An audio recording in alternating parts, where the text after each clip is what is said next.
Well, good evening and welcome back to Suburban Homesteader, Wyoming, Arizona. This is Sandy.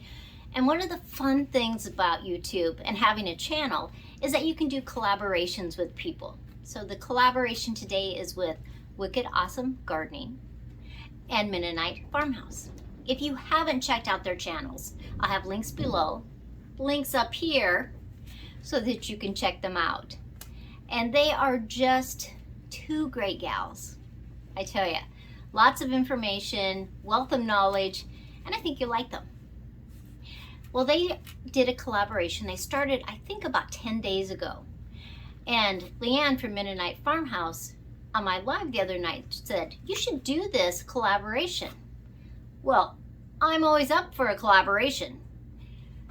So it's all about the 5 things you cannot do without in your vegetable garden. Then the opposite. What 5 things are you never going to grow again because it's just like your family doesn't like them, you don't like them, they don't grow well. Some reason why you are not going to grow those in your garden. It was really hard to get the top 5 that I will always have in my garden, because I could give you the top 10 or the top 15, 20 that I will always have in my garden. But what are the top 5 things I will never be without in my garden? Tomatoes. Usually I grow about 40 different types of tomatoes back in Wyoming. And we are about to go back to Wyoming. Actually, in just over a week, we're going back home. And my whole gardening cycle is going to start again, because we are ending this cycle down here in Arizona because it is 100 degrees out right now. I wanted to do the video by my artichokes. They are humongous. Too windy out, so I will just show a clip of those, but they're not in my top 5 because I could only do 5. Tomatoes. I like small ones, medium ones, large ones, huge ones.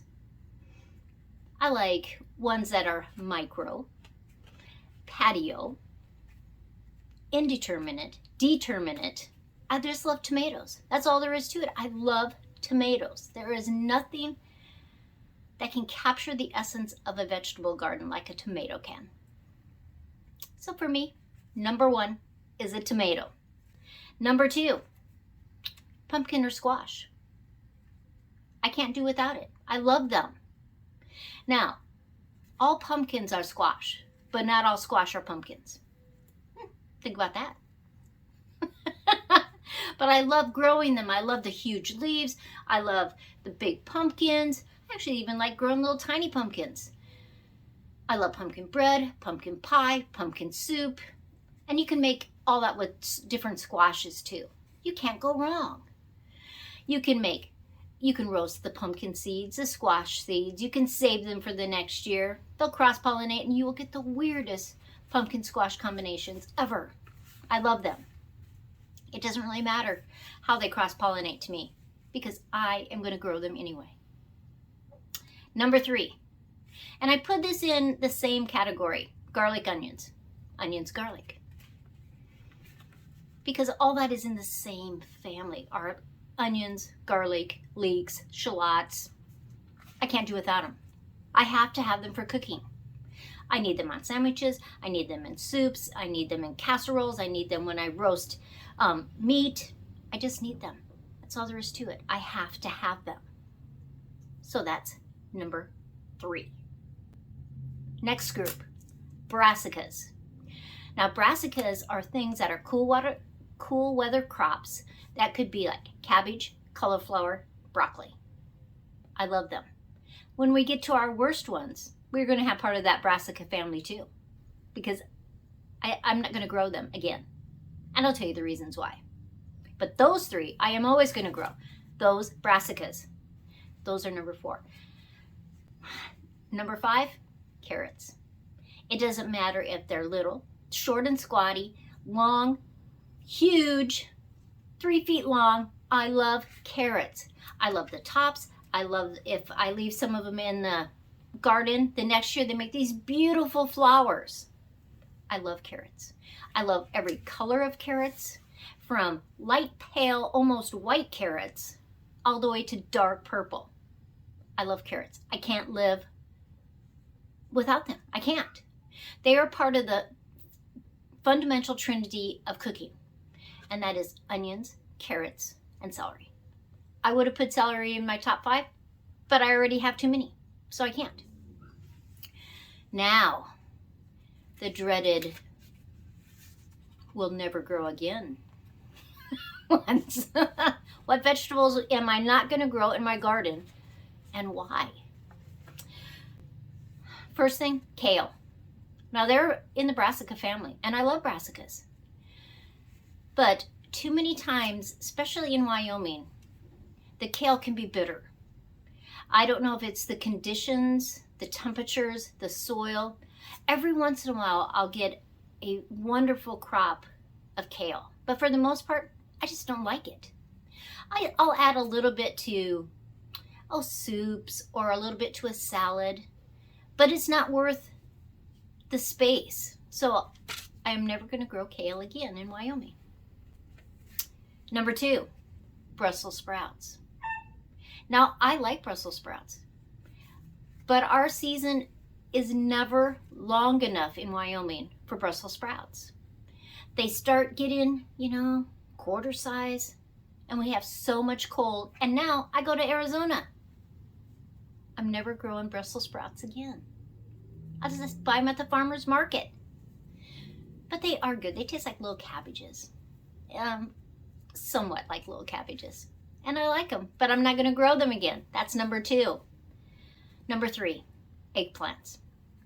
Now, I love the plant, the eggplant. I love the leaves. I love the color. I love the texture. I actually even love the way eggplants look. But I hate the taste of them. And I have tried them in soups and casseroles. And if you hide them, you don't really taste it. And it's like, why am I growing them to hide the flavor in whatever I'm making? I'm just not going to grow them again. Though I love the plant. I love painting watercolors of eggplants. I love that. They're beautiful. But I'm not going to put them in my garden again. Number 4 is turnips. I'm not going to grow them because I just don't use them enough to make it worth taking the space up in my garden. It's not like they're bad. They're good. I'm just not going to do it. And number 5. Now this one will probably surprise you, but I'll tell you why.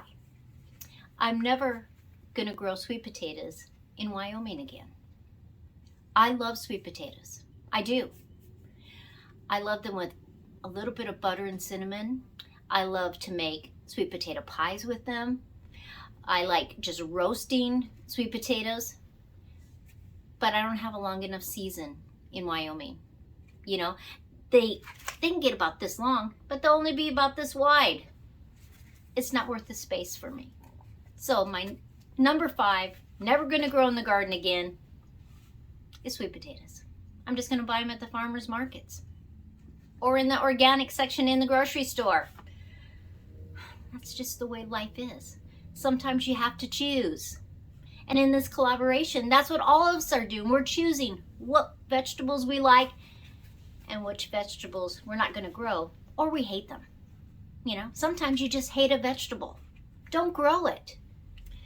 It's like eggplant. I love the plant, but I'm not growing it again because I hate the taste of eggplant. And I don't want to disguise it anymore just so I can say I have eggplant in that casserole. So, Wicked Awesome Gardening and Mennonite Farmhouse, thanks for inviting me into your collaboration. I hope you guys do a video and let us know what vegetables you are always going to have in your garden and which vegetables you're not. I will see you next time. Bye, everybody.